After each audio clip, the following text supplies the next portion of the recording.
வெற்றிக்கிழங்கு அடுத்த தேர்தல் இருக்குமா இருக்காதா என்பது தெரியாது. சட்டமன்றத்தில் ரொம்ப பேசிகிட்டு இருக்க ஒரே ஆள் யார் தெரியுமா? நம்மளுடைய முதலமைச்சர் தான். ரொம்ப பேசி ரொம்ப பதிலுரை சொல்லிகிட்டே இருக்கார். எந்த கேள்விகளுக்கும் எந்த சட்டமன்ற உறுப்பினர்களுக்கும் எந்த கேள்விகளுக்கும் இதுவரையிலும் எழுந்து முதலமைச்சர் ஒரு தடவை கூட பதில் சொல்லவில்லை. அப்படிப்பட்ட முதலமைச்சருடைய இதில் தான் சட்டமைச்சராக இன்னைக்கு முதலமைச்சராக பதவி ஏற்கும் முன்னால் 3-4 தடவை கவர்னர் ஆஃபீஸுக்கு போனீங்க. ஆனால் அதுக்கு முன்னால் முதலமைச்சரை எங்களை பதவியேற்க விடுங்கன்னு யாருக்கெல்லாம் நீங்கள் ஃபோன் பண்ணி சொன்னீங்க? யாருக்கெல்லாம் ஃபோன் பண்ணி சொன்னீங்க? நான் சொல்லட்டுமா உங்களுக்கு? அப்போ மட்டும் பாரதிய ஜனதா கட்சிக்கு உங்களுக்கு இனிக்குது.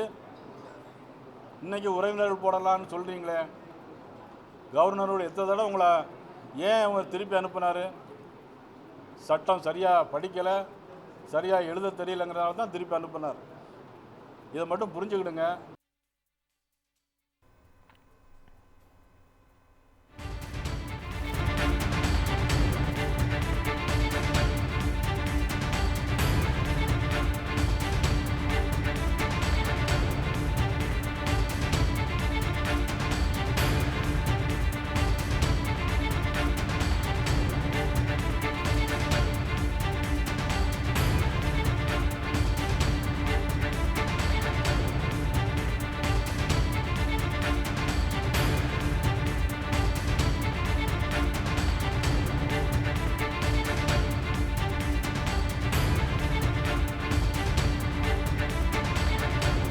அடுத்த தேர்தல் இருக்குமா இருக்காதா என்பது தெரியாது.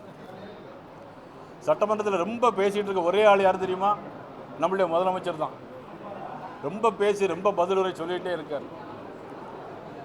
எந்த கேள்விகளுக்கும் எந்த சட்டமன்ற உறுப்பினர்களுக்கும் எந்த கேள்விகளுக்கும் இதுவரையிலும் எழுந்து முதலமைச்சர் ஒரு தடவை கூட பதில் சொல்லவில்லை. அப்படிப்பட்ட முதலமைச்சருடைய இதில் தான் சட்டமைச்சராக இன்னைக்கு முதலமைச்சராக பதவி ஏற்கும் முன்னால் 3-4 தடவை கவர்னர் ஆஃபீஸுக்கு போனீங்க. ஆனால் அதுக்கு முன்னால் முதலமைச்சரை எங்களை பதவியேற்க விடுங்கன்னு யாருக்கெல்லாம் நீங்கள் ஃபோன் பண்ணி சொன்னீங்க? யாருக்கெல்லாம் ஃபோன் பண்ணி சொன்னீங்க? நான் சொல்லட்டுமா உங்களுக்கு? அப்போ மட்டும் பாரதிய ஜனதா கட்சிக்கு உங்களுக்கு இனிக்குது. இன்றைக்கி உறவினர்கள் போடலான்னு சொல்கிறீங்களே, கவர்னரோட எத்தனை தடவை உங்களை ஏன் அவங்க திருப்பி அனுப்புனார்? சட்டம் சரியாக படிக்கலை, சரியாக எழுத தெரியலங்கிறதால தான் திருப்பி அனுப்புனார். இதை மட்டும் புரிஞ்சுக்கிடுங்க.